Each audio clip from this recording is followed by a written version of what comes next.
A few days ago I put a tough love video on my YouTube for Valentine's Day, and there's been a lot of videos over the years where I questioned the ability of my own species to use language and communicate efficiently. And of course, with HSD, my theory predicting our ongoing devolution and accelerating is of course there'll be more and more errors based on communication.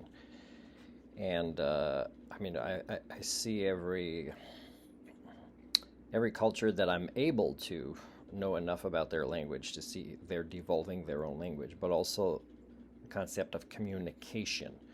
I've been talking about this for years. So, people might be upset because this is happening at their workplace, their families, their lives, their relationships, and then they want to go on a trip to rejuvenate this, or they want to go get away, right, from the insanity of our inability to use those types of higher functions of our brains.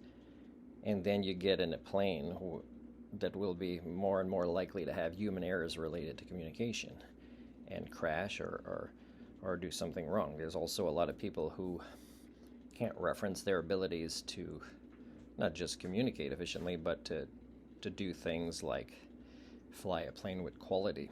So, it's going to get worse. So you might want to focus on this more as a species and make sure your kids are well trained in that way. And that's one of the reasons I refuse 12 offers, or a dozen or so on average, to go teach English in China, because when I was interviewing with the various headhunters, I could tell that they were not communicating efficiently in their own language or with me in English, and it was not because of a lack of words. It was a lack of a motivation.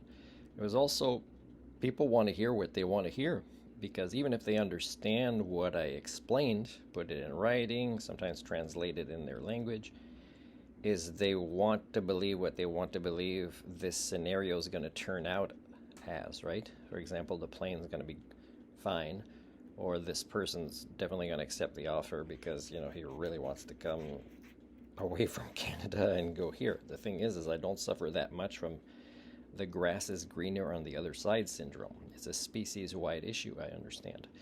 So for me, I would like to go to a place where I don't speak the language and teach communication just through nonverbals, for example. I'd be speaking English at the same time as doing my nonverbals, and then they shouldn't speak English, they should speak their language as they do the nonverbals. And I'm not specifically speaking about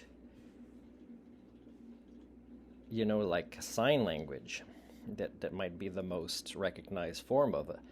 But I'm talking about being evaluated through communication without sharing that language.